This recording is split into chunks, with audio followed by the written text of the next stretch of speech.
Here's another one of those unintended consequences of labor movements that somehow, in some cases, might actually have backlash. A couple years ago, I was driving and needed quick drive-through to get something to drink, and normally wouldn't go through a fast food drive-through. However, this was during COVID pandemic where there was lockdowns and you really couldn't walk into a lot of places, nor did I want to. So there was a McDonald's that was, going right by where I was driving, and I pulled through the drive-through to get a bottle of water. And I noticed that when I went to the drive-through window to collect the water that I had paid for, there was a little carousel that had all the drinks in it. So when orders came through the window and somebody ordered, a Big Mac with a Coke or a Happy Meal with a Sprite or whatever it was, the little carousel automatically took a cup, it went through the carousel, it filled it with ice, put the drink in it, and then it put it where the person who was handing out the food could just grab it and hand it out the window. And granted, the people at the McDonald's still had to make the food and take the money and hand it out, but it took one step of the process away from somebody having to fill the drinks, right? And I was thinking, well, gee, they're taking slices of the labor out of the process. They're taking slices of the paid cost out of employees' job responsibilities. And I was wondering how big of a deal that was. Well, here we are 3 years later. That was in 2019.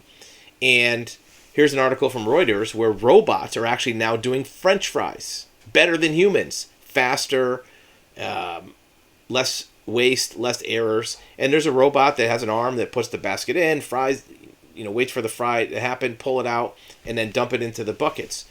Well, this may not seem like a big deal, but little by little, as different industries, food service, hospitality, programming, find ways to take slices of labor away from humans and automating it, it's going to need less hours for employees in the environment. For example, employees may only be 10% of the hours of cooking the fries. But now that you have that done automatically, you can have 10% less employees in that store. Maybe now they work on something else, or you don't need that extra staff for that shift. Part of the reason is because the labor costs have gone up with higher minimum wages, more benefits, and it's one thing to actually just pay them while you have to, but it does put the pressure on companies to accelerate adoption of these technologies to reduce their costs. Because, look, they're not going to be able to, if the labor rates go up, take French fries and take it from $2 to $10. Certainly we have inflation, and part of inflation is from this labor cost, part of it's from supply chain and other things. But anything that a business can do to help offset some of that through automation, then that's what's going to happen, because the customers who are buying the products are demanding the least amount of price that they can, right? They don't want to pay $10 for a bag of fries. So these automated processes, whether you like them or not, whether you think they're good or bad for society, this is what happens when one cost goes up. You try to offset it somewhere else so you don't end up being out of business because you're not making any money. But it was just interesting to see that now they're cooking the fries with a robot as opposed to having labor do that. Tell us what your thoughts are in the comments, or what you think about this development of automation of previously human interactions.